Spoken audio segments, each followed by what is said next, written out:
تعلم على العلماء حتى تعرف الإسلام صحيحا.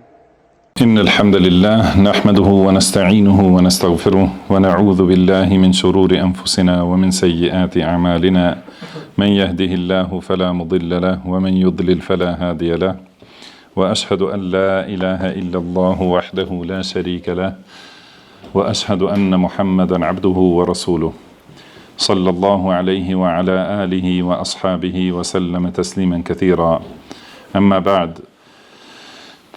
Gjithë lavdia i takon vetëm Allahut, ata e lavdrojmë dhe i shprehim lavdi, prej tij kërkojmë ndihmë dhe prej tij kërkojmë falje, kërkojmë mbrojtje tek Allahut nga e keqja e vetes sonë dhe nga të këqijat e veprave tona. Kë udhëzon Allahu s'ka kush e devion dhe kë devion Allahu s'ka kush e udhëzon.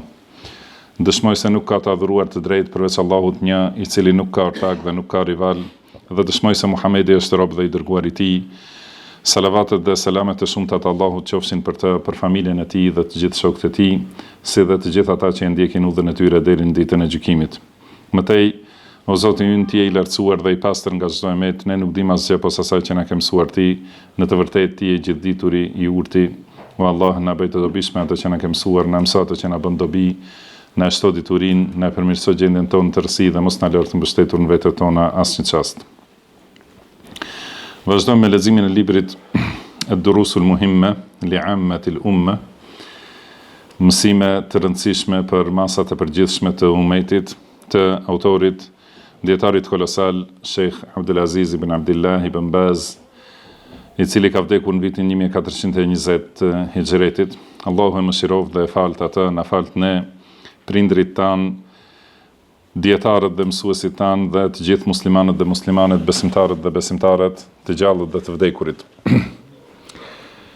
Në vazhdim të këtij libri të çmuar, jemi te mësimi i 8, që ka të bëjë me obligimet e namazit.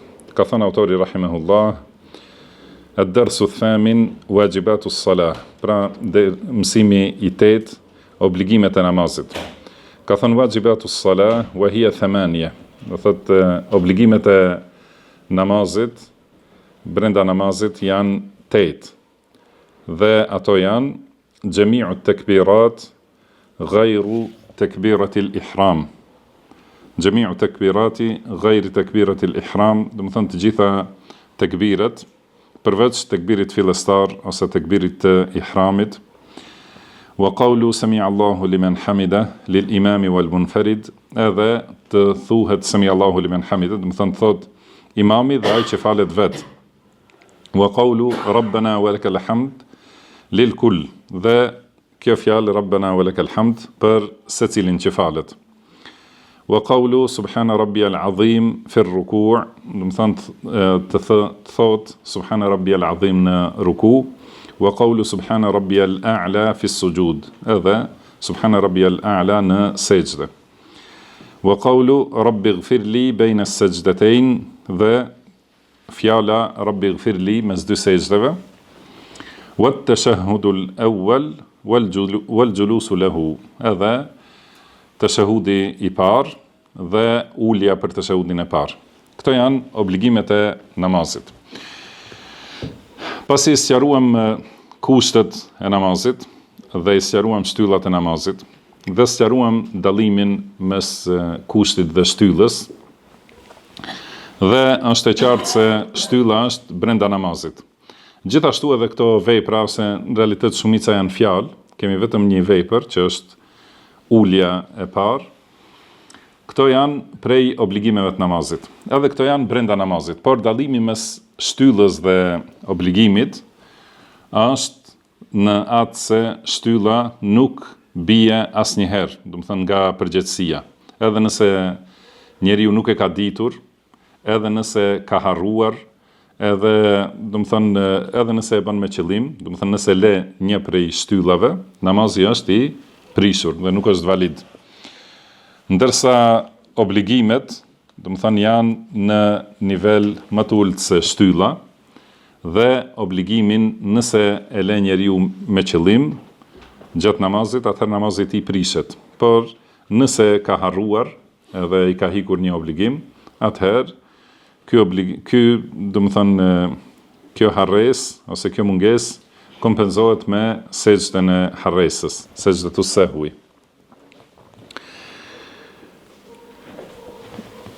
Obligimi i parë që e ka përmendur autori rahimahullah është gjemi'u tekbirati ghairi tekbiratil ihram. Do më thënë të gjitha tekbirat, edhe folëm për tekbirin, që do më thënë fjala tekbir do thotë të thuhet Allahu Akbar.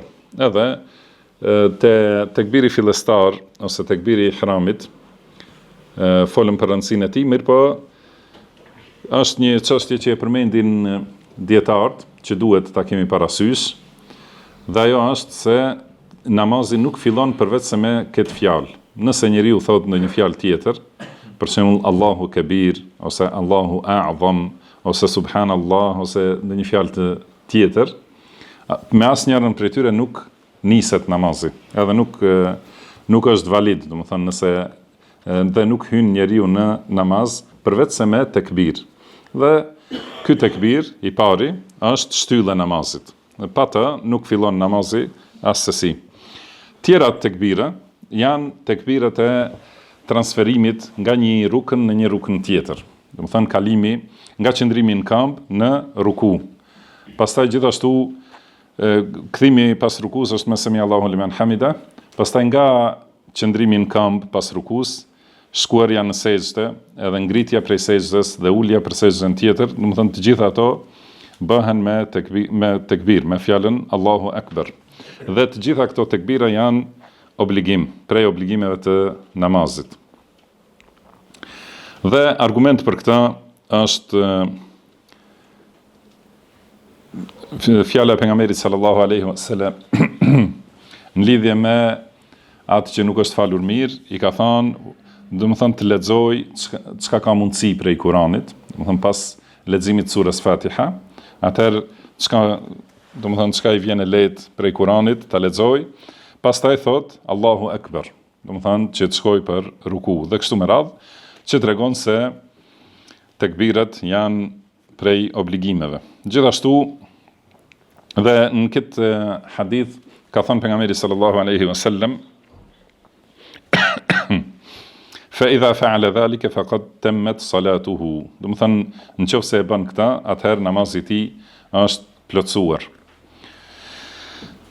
Po ashtu argument kanë marrë dietarët që thonë se këto tekbira janë obligim, e kanë marrë fjalën e pejgamberit sallallahu alaihi wasallam, sallu kama ra'aytumuni usalli. Faluni siç më keni parë mua duke u falur. Edhe dihet që gjithmonë pejgamberi sallallahu alaihi wasallam për lëvizjen, ngritje dhe ulje, gjithmonë e ka thënë fjalën Allahu Akbar, siç thot Abdullah ibn Mas'ud radhiyallahu anhu, kana Rasulullah sallallahu alaihi wasallam yukabbiru fi kulli khafdin wa raf'. Do të thënë, i dërguari i Allahut sallallahu alaihi wasallam bënte takbir, do të thënë thoshte Allahu Akbar në secilën ulje dhe ngritje. Gjithashtu shumica e dietarëve, do të thënë kjo çështje është prej veçorive të mëdhëbit Hambeli. Do të thënë mëdhëbin Hambeli janë tekbirat obligim, kurse te mëdhëbet tjera janë sunnet. Dhe e kanë sjell një argument nga Abu Huraira radhiyallahu anhu që ka thënë ka 3 çështje që i ka bërë i dërguari Allahut sallallahu alaihi wasallam dhe njerëzit i kanë lënë, do të thënë nuk i bëjnë. Ka thënë i ngrinte duart në namaz dhe heshte një kohë, do të thënë përpara se kur e përfundonte leximin. Dhe thot wa yukabbiru idha sajada wa idha raka'a. Dhe bënte tekbir, do të thënë thoshte Allahu Akbar kur shkonte në ruku dhe në sejdë. Edhe kanë thënë se sikur t'ishte obligim, do të thënë thënia e tekbirit, atëherë sahabët nuk do të miratonin këtë braktisjen, do të thënë që njerëzit nuk e bëjnë më. Mirë po, dietarët e mendimit të parë kanë kundërshtuar se kur njerëzit lënë një çështje, ajo nuk do të thënë se nuk është obligim.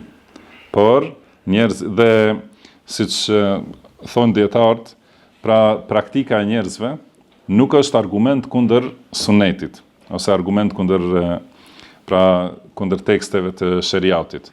Por suneti është argument kundër praktikës së cilit. Do të thonë, prandaj ajo që e kanë lënë njerëzit nuk e kanë bërë, nuk do të thonë se nuk është obligim.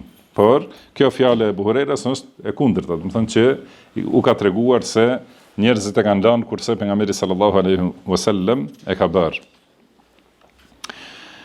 Pastaj obligimi tjetër i dyti dhe i treti, thot Sheikh Ibn Baz, wa qawlu sami'a Allahu liman hamida lil imami wal munfarid.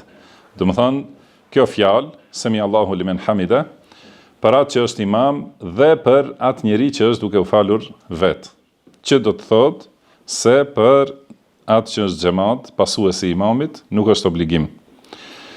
Wa qawlu rabbana wa lakal hamd lil kull. Dhe kjo fjalë rabbana wa lakal hamd për të gjithë. Pa marrë parasysh është imam ose pasues ose falet vetë.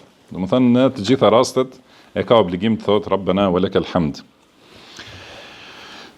Ky është në lidhje me fjalën semi Allahu liman hamida.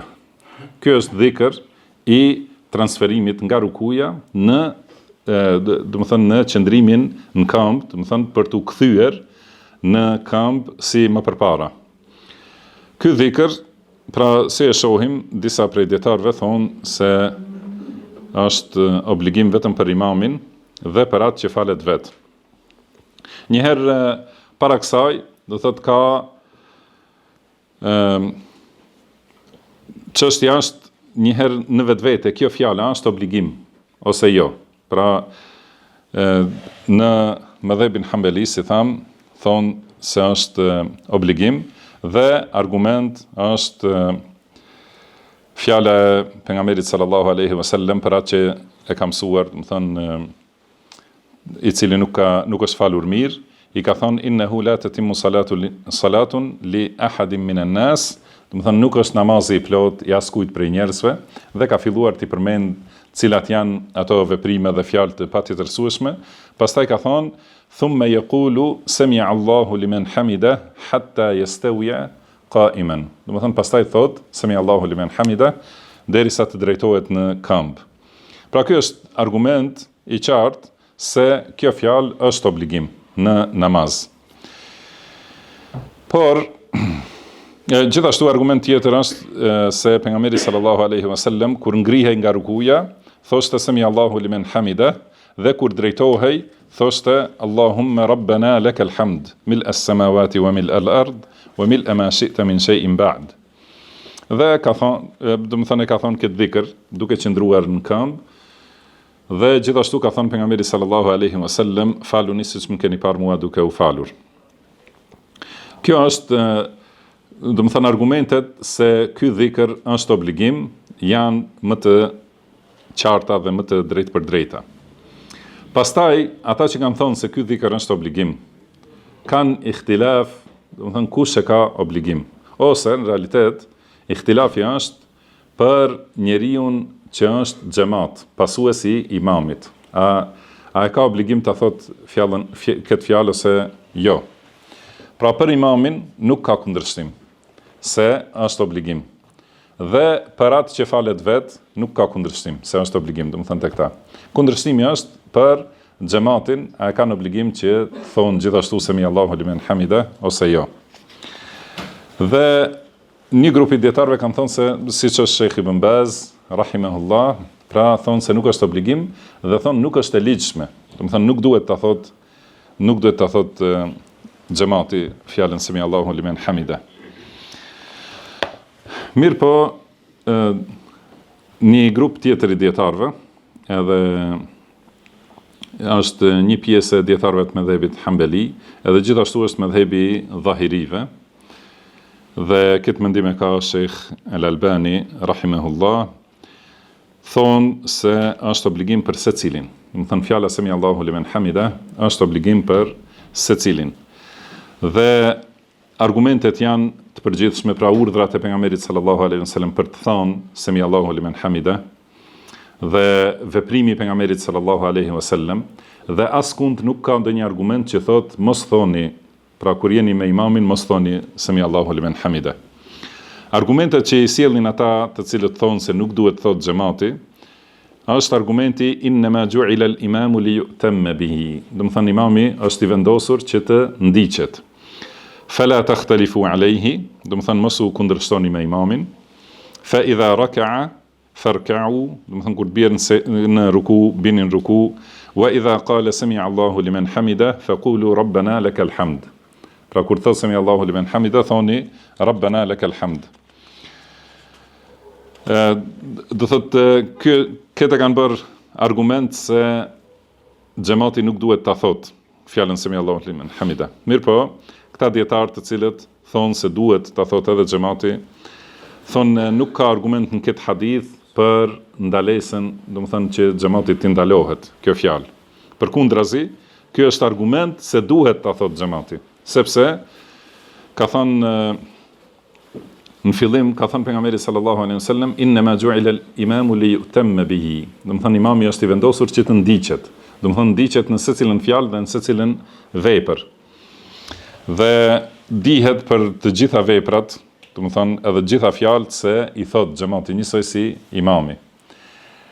Dhe për fjalën semi Allahu liman hamida, kanë thonë pra pejgamberi sallallahu alaihi wasallam e ka përmendur atë që duhet ta dinë, të cilën nuk e thot imami me zë. Pra pasi imami nuk e thot me zë, është për kujtim për xhamatin që ta thonë këtë fjalë. Përndryshe për ato që i thot me zë, do të thonë duhet t'i thonë të gjitha. Dhe gjithashtu kanë sjell argument po ashtu se shumë prej dietarëve thonë në përsëritjen e ezanit, pra kur thot Allahu Akbar, thoni Allahu Akbar, kur thot ashhadu an la ilaha illallah, thoni ashhadu an la ilaha illallah. Kur thot hayya ala salah dhe hayya ala falah, thoni la hawla wala quwwata illa billah. Edhe këta dietar që e mohojnë thënien e fjalës sami Allahu liman hamida, thonë se këtu në ezan, do të thonë duhet përsëritet edhe fjala hayya ala salah, por ka treguar pejgamberi sallallahu alaihi wasallam për një shtesë që duhet thuhet pas saj. Edhe këtu në këtë hadith, pra kjo nuk nënkupton që nuk thuhet sami Allahu liman hamida, por nënkupton, do të thonë që pas kësaj të thuhet kjo shtesa tjetër.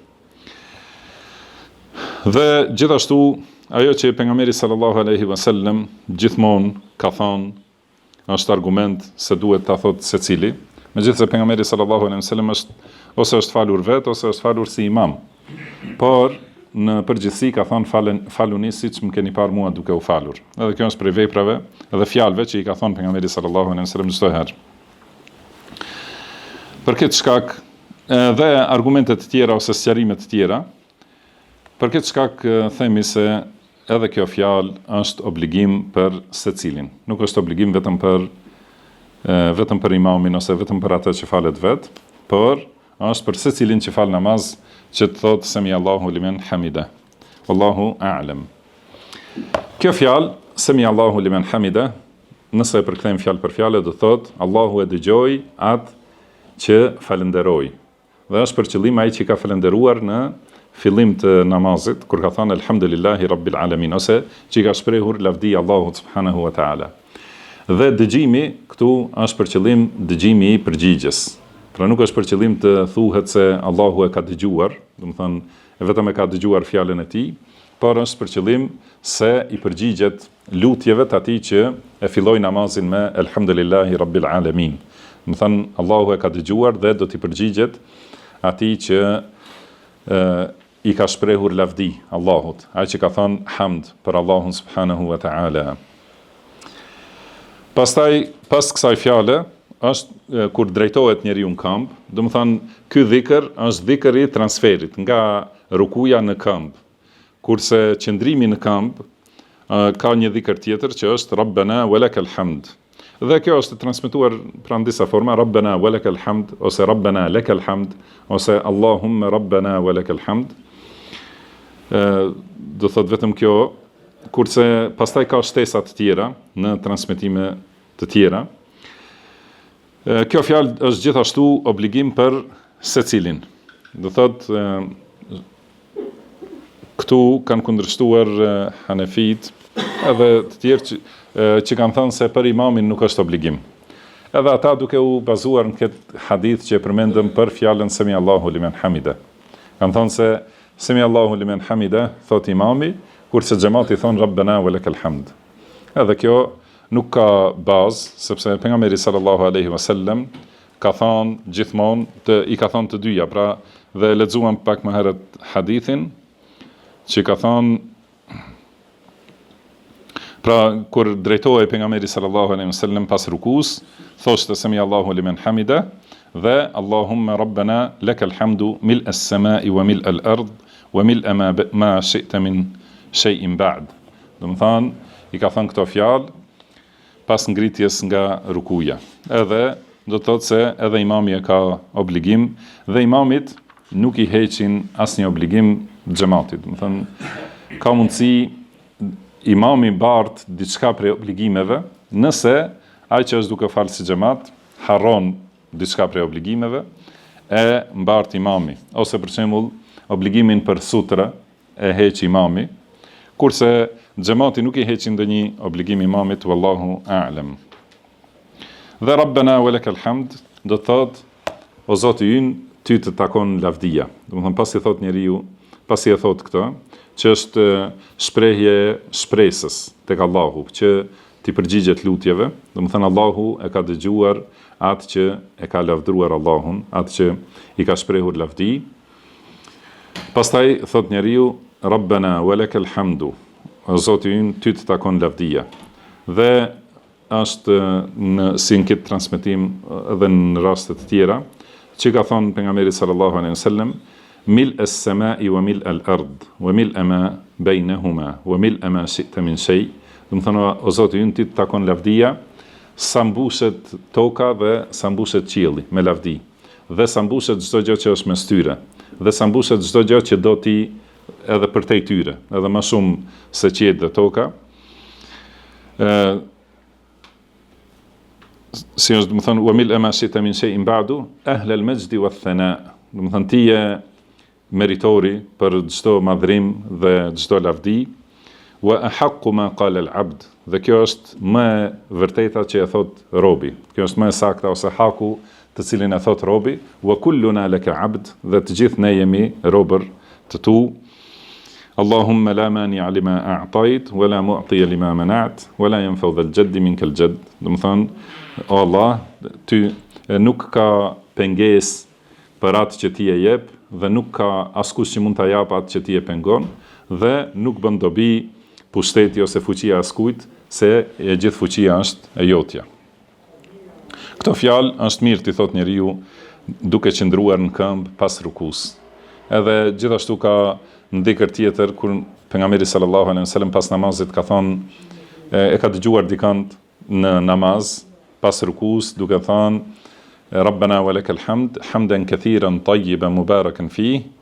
Do të thonë, o Allah, ty të takon lavdia, lavdi të shumta, të bekuara, të mira dhe të këndshme, dhe të bekuara në to. Dhe ka thënë pejgamberi sallallahu alaihi wasallam, kush i tha këto fjalë, është paraqitur njëri prej sahabeve dhe ka thënë se pash 40 melaike duke nxituar kush ta shkruaj i pari.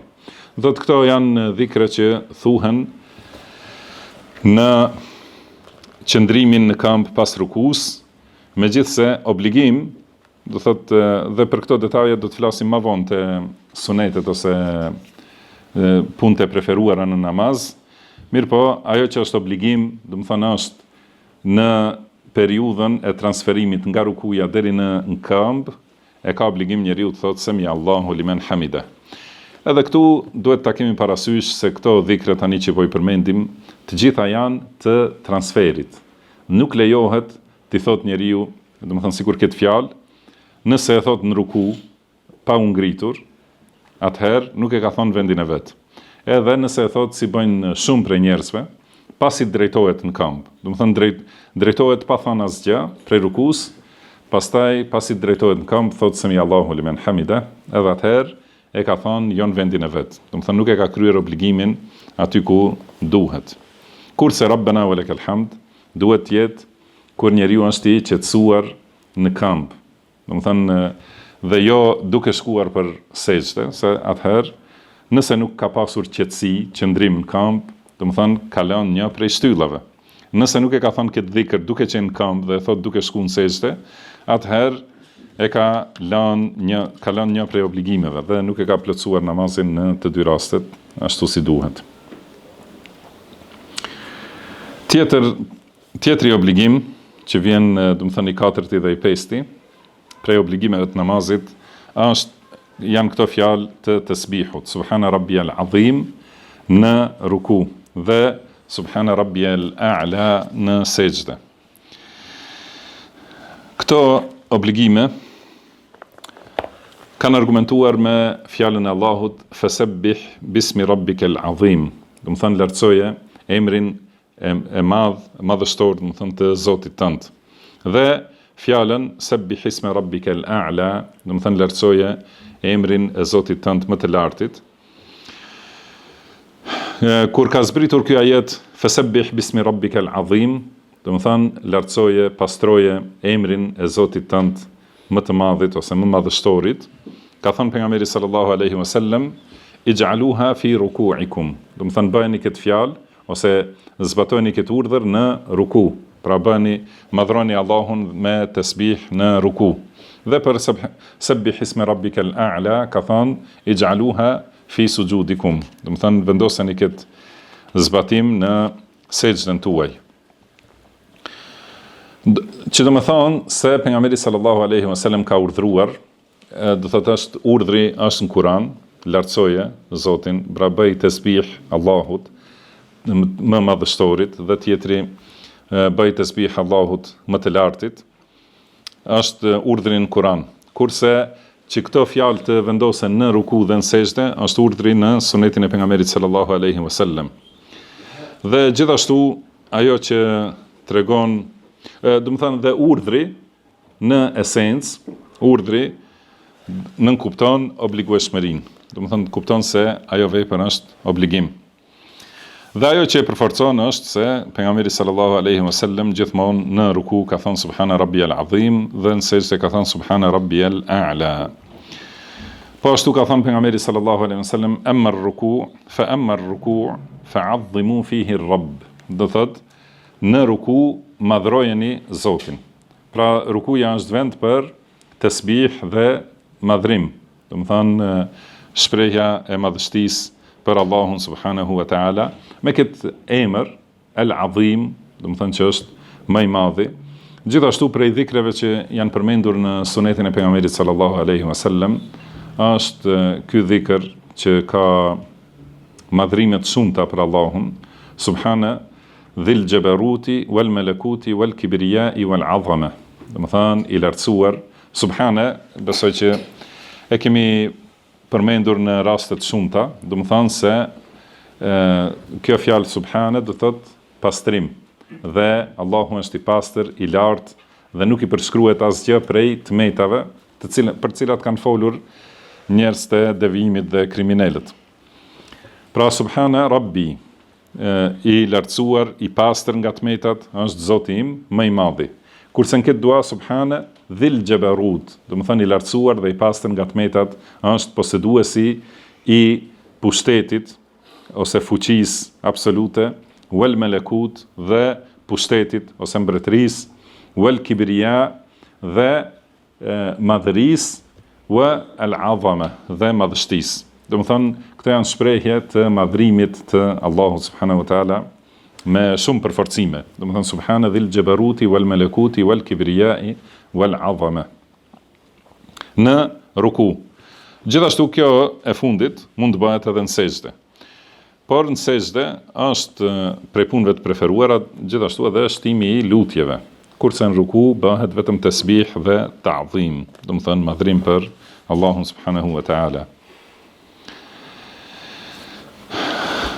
Shumë prej dietarëve kanë thënë se edhe ky tasbih në ruku dhe në sejdë është prej suneteve dhe nuk është prej obligimeve. Dhe tham se qëndrimi se ky është prej obligimeve është gjithashtu edhe në këtë çështje është prej veçorive të medhhebit Hambeli. Dhe dietarët që kanë thënë se nuk është obligim, kanë argumentuar se nuk është përmendur te hadithi i atij që nuk është falur mirë. Ai hadith ka disa transmetime dhe dikun përmenden disa çështje, dikun nuk përmenden. Por sidoqoftë, është e ditur te dietarët, si thonë, domethënë për të rregullat e shariatit, siç ka thënë Ibn Qudame, është e ditur se të gjitha rregullat ose të gjitha normat e shariatit nuk përmblidhen në një argument të vetëm. Edhe nëse një rregull, një çështje ose një obligim nuk është përmendur në një argument, ajo nuk argumenton, nuk vërteton se ajo çështje nuk është obligim. Domethënë ekzistojnë argumente të tjera, si i tham këto që ka urdhëruar pejgamberi sallallahu alaihi wasallam, që fjala subhana rabbiyal azim të vendoset në ruku dhe subhana rabbiyal a'la në sejdë. Thotë nuk është patjetër nëse nuk janë përmendur në një argument, të themi se do të thotë që nuk është obligim, sepse për konkluzën për një çështje, për një normë të shariatit, duhet mblidhen të gjitha argumentet që ekzistojnë në atë temë, edhe të sillet përfundimi në bazë të tubimit të argumenteve, jo në bazë të ndarjes dhe veçimit të ndonjë argumenti. Pastaj ka thonë wa qawlu rabbi ighfirli bayna as-sajdatayn. Edhe gjithashtu të thuhet rabbi ighfirli mes dy sejdëve. Prej çështjeve që janë prej obligimeve të namazit, është edhe kjo fjalë Rabbi ighfirli, pasi pejgamberi sallallahu alaihi wasallam nuk e ka lënë asnjëherë. Edhe ky mendim është prej mendimeve të veçanta të mëdhëbit Hambeli, kurse mëdhëbet tjera janë të mendimit se kjo fjalë është sunet. Argument për obligueshmërinë, domethënë të mëdhëbi Hambeli, argument janë hadithet që pejgamberi sallallahu alaihi wasallam e ka thënë këtë fjalë. Pra, siç thotë, pastaj filloi të thotë Rabbi ighfirli, do të thonë o Zoti im më fal, do thotë e ka thënë këtë fjalë shumë herë. Po ashtu ka në transmetim tjetër që ka thënë pejgamberi sallallahu alaihi wasallam mes dy sejdëve, Allahumma ighfirli warhamni wahdini wajburni wa'afini warzuqni warfa'ni. Do të thonë 7 lutje që do thotë o Allah, më fal, më mëshiro, më udhëzo, më përforco, më furnizo dhe më lartëso, më ngri, domethënë në pozitën e Allahu subhanahu wa ta'ala. Dhe ka thënë pejgamberi sallallahu alaihi wasallam, sallu kama ra'aytumuni usalli. Domethënë faluni siç më keni parë mua duke u falur. Këto janë argumentet atyre që thonë se është obligim të thuhet kjo fjalë, kurse disa kanë thonë që nuk është obligim pasi pejgamberi sallallahu alaihi wasallam nuk ja ka mësuar atij që nuk është falur mirë, domethënë nuk ja ka mësuar edhe këtë fjalë. Dhe obligimi i fundit ose dy obligimet e fundit prej obligimeve të namazit i ka përmendur autori rahimahullah, at-tashahhudul akhir, ka thonë, domethënë tashahudi i fundit dhe ulja, at-tashahhud al-awwal, domethënë tashahudi i parë dhe ulja për të. Domethënë kur namazi ka dy tashahude. Atëherë, siç janë namazi i drekës, i ikindis, që kanë 4 rekate dhe kanë një ulje në mes, domethënë mas rekatit dytë, dhe namazi i akşamit që ka 3 rekate dhe gjithashtu namazi i yatsis i cili ka 4 rekate. Pra kjo ulja e parë ose quhet ulja e mesme është prej obligimeve të namazit dhe nuk është prej rukneve, prej shtyllave dhe gjithashtu nuk është sunet, domethënë është obligim. Të gjitha këto i vërteton se është prej obligimeve. Hadithi ku tregohet se pejgamberi sallallahu alaihi wasallam në namazin e drekës, duke u falur, pas rekatit dytë nuk ka qëndruar ulur, por është çuar në këmbë. dhe sahabët e kanë përkujtuar duke thënë subhanallah. Mirë po, pejgamberi sallallahu alaihi wasallam i ka bërë shenjë që të ngrihen. Pastaj ka bërë 2 sejdë në fund të namazit. Do thonë që tregon se e ka bërë për kompenzim. Ky hadith do thotë tregon se ulja e parë nuk është obligim, ulja e parë nuk është shtyllë e namazit, por është obligim, dhe gjithashtu tregon se nuk është sunet, pasi ka bërë 2 sejdë. Sikur të kishte qenë rukn, sikur të kishte qenë shtyllë, do të thonë do të ishte kthyer në ta, dhe nuk do ta kishte kompenzuar vetëm me sejdë. Edhe gjithashtu nëse kishte qenë sunet, do thotë nuk do ta kishte kompenzuar. Wallahu a'lam. Pra këtu përmenden 2 shtylla. Thotë qëndrimi ulur është një shtyllë dhe thënia e teshahudit në të, më falni se do të thonë përmenden 2 obligime. Një obligim që është vepër. Do thotë qëndrimi ulur është obligim dhe thënia e teshahudit është obligim. Do thonë të dyja. Dhe për teshahudin do të flasim më gjerësisht, mirë po me që ka një pjesë të gjatë, do të thonë të sqarimit të teshahudit, do ta lëm për mësimet e radhës. Vetëm ta përmendim se teshahudi bëhet me këto fjalë që janë të transmetuara në disa forma, dhe cilën do prej atyre formave e praktikon njeriu që janë të transmetuara në hadithe sahiha, atëherë është në rregull. Një prej atyre që është e transmetuar në hadith sahih dhe gjithashtu është më e njohur, është kjo ku thot njeriu at-tahiyatu lillahi was-salawatu wat-tayyibatu, assalamu alayka ayyuhan nabiyyu wa rahmatullahi wa barakatuhu, assalamu alayna wa ala ibadillahi as-salihin, ashhadu an la ilaha illa Allah wa ashhadu anna Muhammadan abduhu wa rasuluhu. Pastaj pas kësaj ka salavate.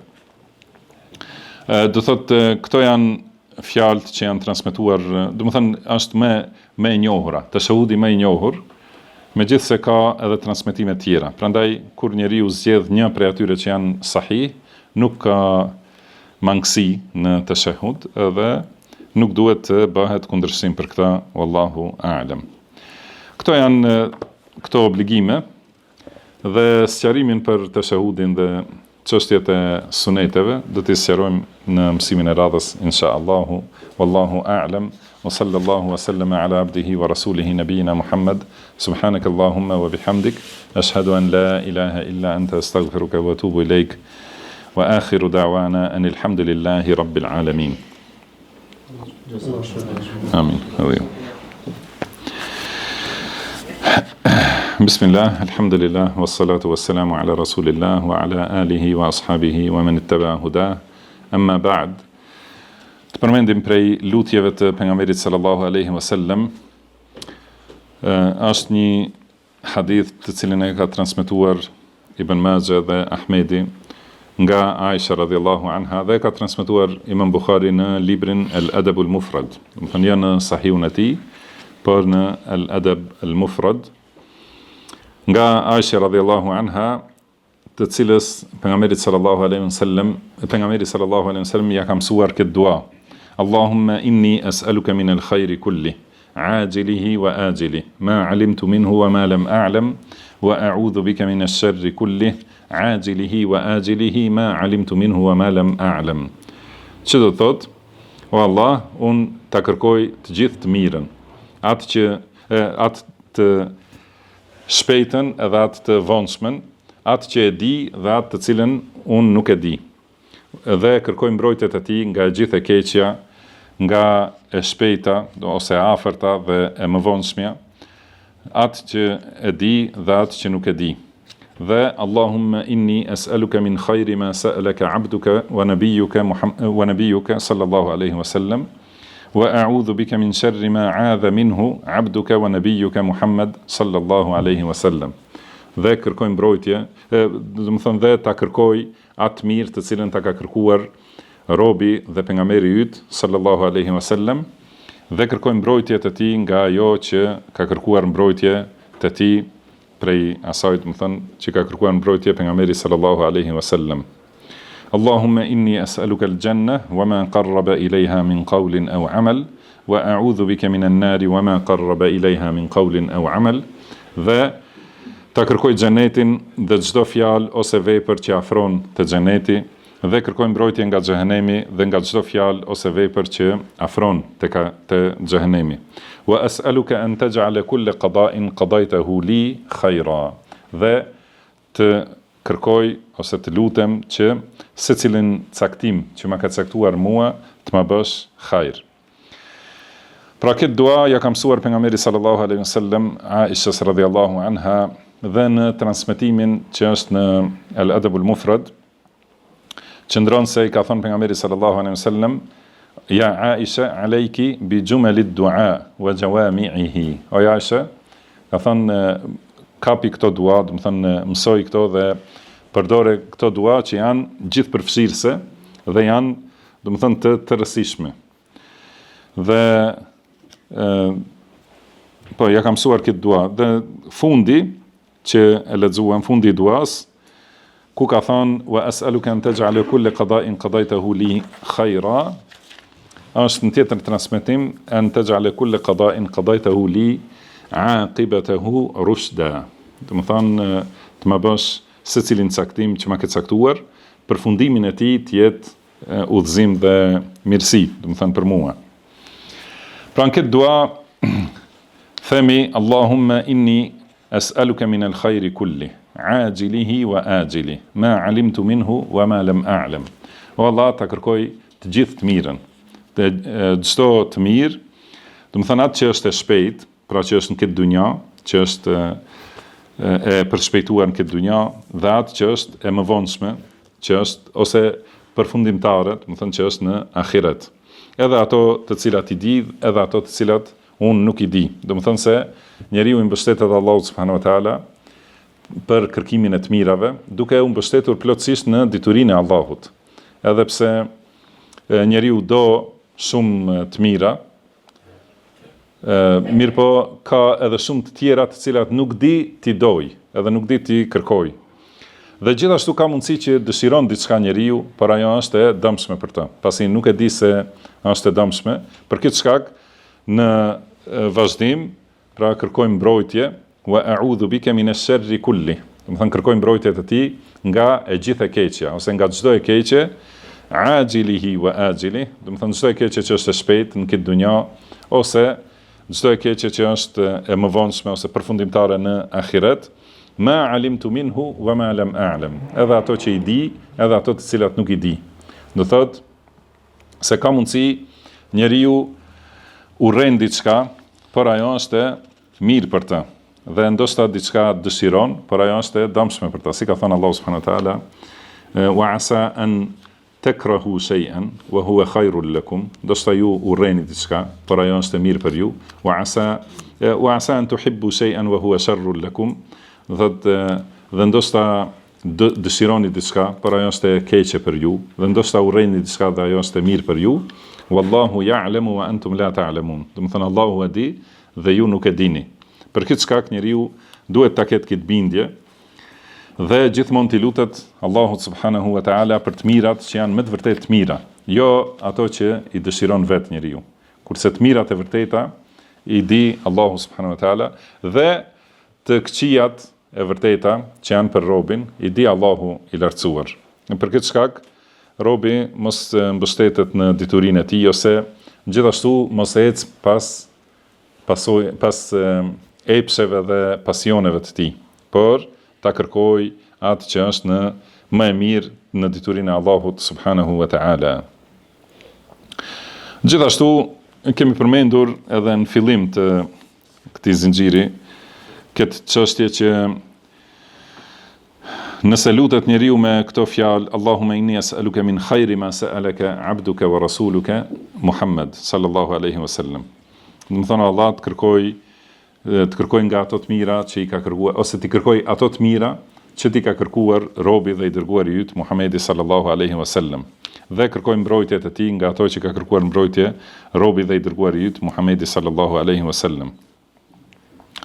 Kjo është përforcim, do të thënë edhe këto fjalë janë përforcim e asaj që u tha më herët. Do të thënë i kërkoj të gjitha të mirat, edhe ato që unë i di, edhe ato që nuk i di. Edhe kërkoj mbrojtje nga të gjitha të këqijat, edhe ato që i di, edhe ato që nuk i di. Edhe me këtë duan e dytë e përforcojmë të parën, edhe duke u mbështetur në diturinë e Allahut, sepse Allahu subhanahu wa taala ka frymëzuar pejgamberin sallallahu alaihi wasallam me shpallje për të mirat edhe të këqijat, dhe Allahu e ka mësuar pejgamberin sallallahu alaihi wasallam për çka ti lutet Allahut dhe çka të kërkojë mbrojtje te Allahu subhanahu wa taala. Dhe për këtë shkak nëse njeriu i lutet Allahut për ato të mira për të cilat është lutur pejgamberi sallallahu alaihi wasallam, do të thonë se është lutur për të gjitha të mirat. Edhe nëse kërkon mbrojtje tek Allahu nga të cilat ka kërkuar mbrojtje pejgamberi sallallahu alaihi wasallam, do të thonë ka kërkuar mbrojtje nga çdo e keqe. Dhe përforcimi i tretë i kësaj lutje është Allahumma inni as'aluka al-janna wa ma qarraba ilayha min qawlin aw amal. Do të thonë Allah ta kërkoj xhenetin dhe çdo gjë që afron te xheneti, qofshin fjalë ose vepra, do të thonë çdo fjalë dhe vepër që më afron në xhenet.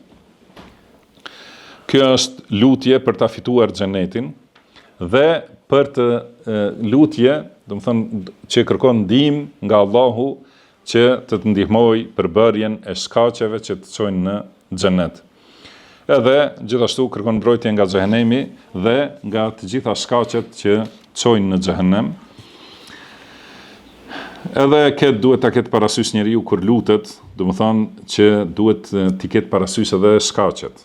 Do thotë ta di se do të thonë lutja pa vendosmëri të vërtet të zemrës, edhe pa u përpjekur njeriu që t'i bëjë shkaqet, do të thonë nuk është lutje e vërtet që ja drejton njeriu Allahut subhanahu wa taala.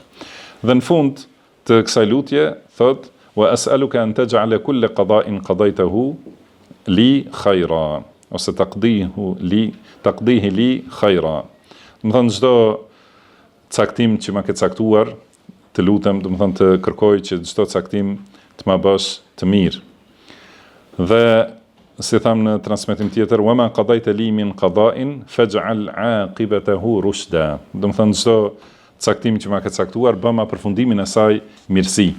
Sepse siç tham, caktimi i Allahut vjen dhe ai momenti kur e godet njeriu caktimi i Allahut, ka mundësi që në atë moment njeriu e ndjen si të hidhët, ose të rënd atë që i ka ardhur. Mirë po, duke e ditur se atë që ka caktuar Allahu është patjetër hajër. Dhe nëse ja ka dashur të mirën robit të tij, edhe ja ka dashur mirësinë, atëherë përfundimi i caktimit është e mira dhe përfitimi. Kurse, kur do Allahu ta dënoj dikant, më thonë caktimet që ja sjell janë të dëmshme, janë dënim për të në dunja, dhe gjithashtu përfundimi i tyre është i keq në ahiret. Po, prej dobive të kësaj duaje është, do të thonë, duhet ta kuptojmë rëndësinë e mësimit të duave të gjithë përfshirëse. Do të thonë dua që i përfshin të gjitha të mirat. Dhe nuk është prej etikës lutjes që njeriu të lutet për disa imtësi. Do të thonë të kërkoj disa imtësi sepse është kërkim i çështjeve të vogla prej Allahut subhanahu wa taala, por duhet të kërkoj mirësi të shumta dhe gjithëpërfshirëse. Dhe gjithashtu t'i mësoj lutjet më të mira, që janë lutjet e pejgamberit sallallahu alaihi wasallam. Padyshim, prej kësaj duaje gjithashtu e kuptojmë rëndësinë e lutjeve të pejgamberit sallallahu alaihi wasallam. Dhe nuk mjafton që njeriu ta mësoj vetëm këtë lutje, edhe të thotë ta kërkoj çdo të mirë që ta ka kërkuar pejgamberi sallallahu alaihi wasallam edhe të mjaftohet me të.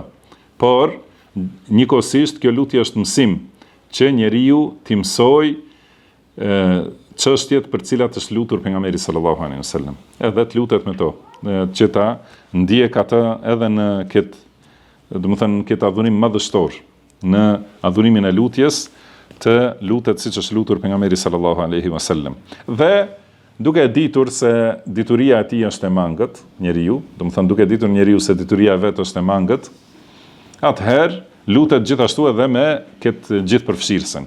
Pra lutet me një lutje, me 2, me 3, me të cilat është lutur pejgamberi sallallahu alaihi wasallam, edhe e bën këtë lutje gjithë përfshirëse, do të thonë edhe ato që i ka harruar njeriu, edhe ato që nuk i di, do të thonë gjitha të hyjnë në kërkesë, do të thonë nga Allahu subhanahu wa taala.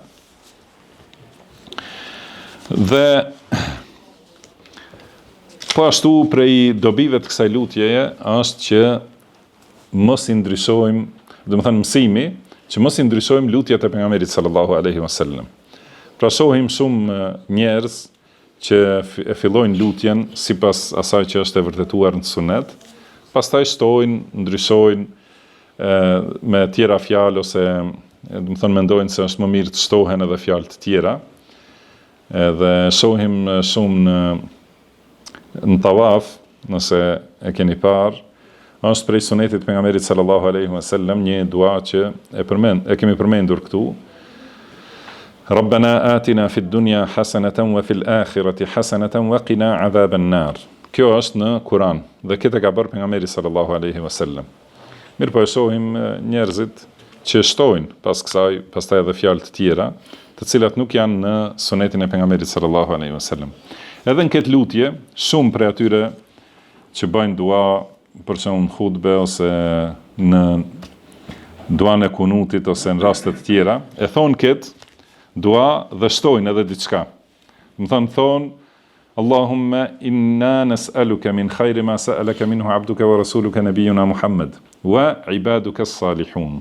Do të thonë të kërkojmë nga ajo që të ka kërkuar, nga të mirat që të ka kërkuar robi dhe pejgamberi yt Muhamedi sallallahu alaihi wasallam dhe robrit e tu të mirë. Do thotë sikur nuk mjafton ajo që ka kërkuar pejgamberi sallallahu alaihi wasallam. Edhe duhet të shtojmë, do thotë edhe robrit tjerë që kanë kërkuar, robrit e mirë, kurse çka mund të jetë ajo e mirë që kanë kërkuar robrit e mirë, që është më mirë se pejgamberi sallallahu alaihi wasallam. Domethënë duhet ta kemi parasysh që t'i përmbahemi lutjeve sipas asaj që na ka mësuar pejgamberi sallallahu alaihi wasallam. Se ka thonë ai sallallahu alaihi wasallam, naddara Allahu imra'an sami'a maqalati fa hafidhaha fa addaha kama sami'aha. Do të thonë Allahu i azbart fytyrën një njeriu i cili e dëgjon fjalën time, e mëson përmendsh dhe e transmeton ashtu si e ka dëgjuar. Dhe gjithashtu e dim se Abu Bekri radhiyallahu anhu, do të thonë më i dituri i këtij umeti, edhe më i devotshëm i këtij umeti, dhe më i dituri dhe më i devotshëm i njerëzimit pas pejgamberëve të Allahut, ai ka shkuar te pejgamberi sallallahu alaihi wasallam dhe ka thënë më mësoj një dua. Do të thonë më mësoj një dua që do ta them në namaz.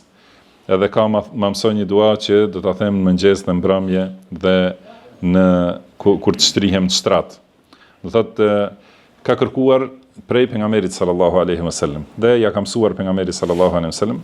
Megjithëse ka pasur mundësi, do të thonë ka dituri edhe ka oratori, ka pasur oratori radhiyallahu anhu që të formuloj fjalë kështu me radhë, por ka kërkuar prej pejgamberit sallallahu alaihi wasallam. Do të thonë këto gjitha janë mësime se njeriu do thotë duhet mësoj nga rruga e sahabeve dhe nga rruga e Abu Bekrit. Do thotë që duat ti mësoj nga pejgamberi sallallahu alaihi wasallam.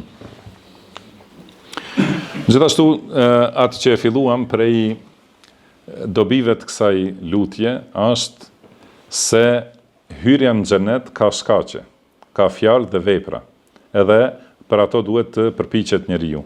Do të thënë edhe në lutje njeriu i kërkon Allah, nëse është i sinqert, edhe me të vërtetë do xhenetin, pra i kërkon Allahut, ja kërkon Allahut xhenetin dhe me mëshirën e tij, dhe i kërkon Allahut ndihmë që të jetë në rrugën e xhenetit. Se përndryshe, thotë ata që vetëm pretendojnë me gojë se duan xhenetin, edhe hecin rrugën e xhehenemit, do të thonë, realisht nuk e kanë dashur xhenetin. Se hyrja në xhenet, do të thonë, nuk është vetëm me pretendime, vetëm me fjalë. Si ka thënë Allahu subhanahu wa taala, wa qalu lan yadkhula al-jannata illa man kana hudan aw nasara. Kan thënë ata, nuk do të hyjnë në xhenet askush përveç jahudive dhe krishterëve. Do të thonë jahudit kanë thënë, vetëm jahudit do të hyjnë në xhenet, ose të gjithë jahudit, edhe krishterët, kanë thënë vetëm krishterët, dhe gjithë krishterët do të hyjnë në xhenet. Por ka thënë Allahu, tilka amanijuhum. Këto janë pretendimet e tyre dhe ëndrat e kota. Qul hatu burhanakum in kuntum sadiqin. Pra thua ju, sillni argumentet nëse e thoni të vërtetën. Pra duhet të vërtetohet me besim të pastër dhe me fjalë dhe vepra të sakta. Po ashtu ka thënë Allahu, lejse bi amanijikum wala amaniji ahlil kitab. Do të thënë nuk është kjo punë me pretendime ose me ëndrat kota tuajat ose të ahlul kitabit. Men ya'mal su'an yujza bihi. Kush bën vepra të këqija do të dënohet për ta. Wala yajid lahu min dunillahi waliyan wala nasira, dhe nuk do të ketë ndihmës ose mbrojtës, do të thënë kundër Allahut subhanahu wa ta'ala. Pra ka thënë te ajeti më përpara se jahudit kanë thënë do të hyjnë në xhenet vetëm jahudit.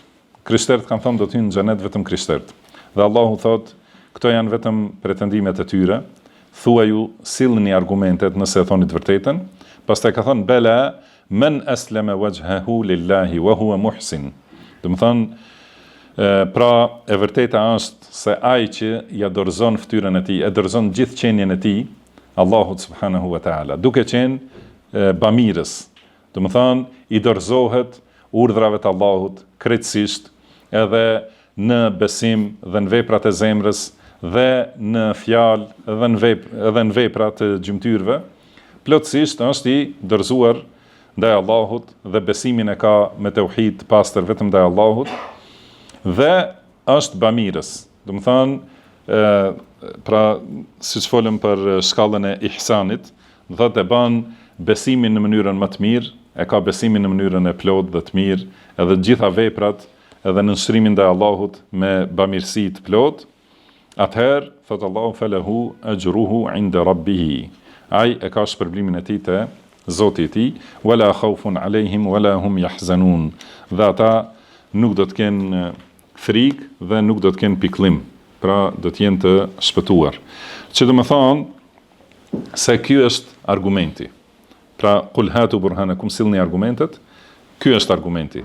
Argumenti është që të jetë veçimi, do të thënë që njeriu ta veçojë Allahun me adhurim dhe t'i përkushtohet pastër dhe kthjellët në adhurim vetëm Zotit subhanahu wa taala. Dhe t'i nënshtrohet plotësisht atij në të gjitha fjalët dhe veprat që i bën, duke ju nënshtruar urdhrave dhe duke ju nënshtruar asaj që e ka shpallur Allahu subhanahu wa taala. Dhe të bëj këto vepra në mënyrën më të mirë, do të thënë ti përsos për Allahun subhanahu wa ta'ala. Kurse njeriu që thot se unë mund të bëj harame, mund të bëj vjedhje, zina, pirje të alkoolit e kështu me radhë, edhe themi filani ka vdekur për mua, mi ka la gjunahet, ose thot se Zoti na ka dhënë, do të thënë jahudit thonë se Allahu ka dhënë premtim, se ju, do të thënë që keni preardhjen nga Benu Israil, ju që lindni, do të thënë në këtë preardhje, të gjithë do të shkoni në xhenet. Do të thënë pa marrë parasysh se çfarë vepra ose çfarë besimesh kanë.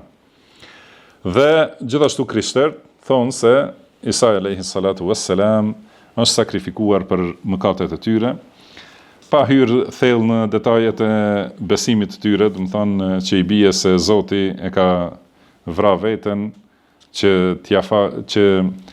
do të thënë t'ia falë njerëzve mëkatet që i kanë bërë ndaj Zotit. Do të thënë padyshim se është kontradiktore dhe çdo herë kur diçka është kontradiktore, është argument se nuk është e vërtetë. Por edhe nëse nuk kishte qenë kjo, do të thënë ky pretendim se dikush tjetër i bart mëkatet, edhe dënohet për mëkatet e njerëzve të tjerë, kjo gjithashtu nuk është e vërtetë. Edhe nuk është, do të thënë me këtë nuk shpëton njeriu. Por ai që sjell argumente, dhe argumenti është besimi i pastër, kthjellësia e adhurimit, do të thënë me kushtim të plot, të pastër vetëm ndaj Allahut, Zotit të botëve, dhe pranimi i secilës shpallje që e ka shpallur Allahu subhanahu wa taala.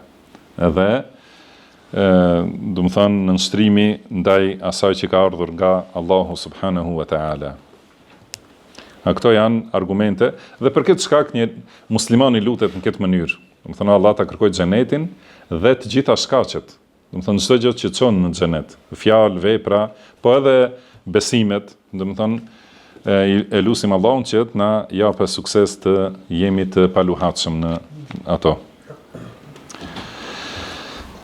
Po ashtu, kjo dua na mëson rëndësinë që secilën çështje t'ia lëm dorë Allahut subhanahu wa taala. Edhe në aspektin e kërkimit, do të thonë edhe kur kërkon njeriu duhet ta di se të mirën dhe të keqen e plot e di krijuesi subhanahu wa taala. Por ka shumë njerëz që nuk janë të kënaqur me këtë çështje dhe duan t'i plotësojnë dëshirat dhe epshet e veta. Edhe prandaj, do të thënë nuk janë plotësisht të sinqert kur i luten Allahut, kur kërkojnë nga Allahu subhanahu wa taala. Si kanë përmendur se një prej njerëzve ka thonë: "O Allah, nëse kjo është hajër, ma mundso, nëse nuk është hajër, ma bën hajër." Do të thënë që do thotë të më plotësohet ajo që unë e dua. Dhe jo ajo që do të thënë që njeriu të jetë i mbështetur te dituria e Allahut, edhe thot atë që e di ti që është hajër për mua, ma jep, edhe atë që ti e di se është sherr për mua, ma largo, pa marrë parasysh pse unë e dua. Dhe gjithashtu në fund duas, themi çdo caktim që ne ke caktuar, ne bën përfundimin e tij, do të thënë ne bën përfundimin që të jetë i mirë, udhëzim dhe shpëtim për ne. Edhe çdo sprov, nëse Allahu i jep sukses robit, atëherë është për të mirën e tij, nëse Allahu e ndihmon, do të thënë që ta kalojë atë sprov, ashtu si është i kënaqur Allahu, si ka thënë pejgamberi sallallahu alaihi wasallam, "Ajaban li amri al-mu'min, inna amrahu kulluhu khair." Do të thënë e çuditshme është çështja dhe e mrekullueshme e bukur është çështja e besimtarit, se gjithë çështja e tij është mirë, mirësi dhe hajër, nëse dhe kjo nuk i takon askujt tjetër përveç se besimtarit. Nëse i ndodh një mirë, një gëzim, ai e falenderon Allahun dhe kjo është mirë për ta. Prandaj kur lutesh çdo caktim, do të thënë edhe ai caktimi që të ka sjell gëzim dhe lumturi, do të thënë përfundimi i tij të jetë i mirë, jo vetëm momenti i asaj lumturie. Do të nëse i vjen një lumturi ose një gëzim ose një mirësi, e falenderon Allahun dhe kjo është mirë për ta. Dhe nëse i vjen një dëm ose vështirësi, ai është durimtar për Allahun dhe kjo është mirë për ta. Edhe kjo nuk i takon askujt përveç se besimtarit. Pra lutim Allahun subhanahu wa taala që të na japë sukses të gjithëve për atë që e do ai dhe që është i kënaqur me ta. Dhe lutim Allahun të na përmirësojë gjendjen tonë tërësi dhe mos na lart të mbështetur në vetët tona asnjë çast. Wallahu a'lam wa sallallahu wa sallama ala abdihi wa rasulihi nabiyina Muhammad. سبحانك اللهم وبحمدك أشهد أن لا إله إلا أنت أستغفرك وأتوب إليك وآخر دعوانا أن الحمد لله رب العالمين. آمين.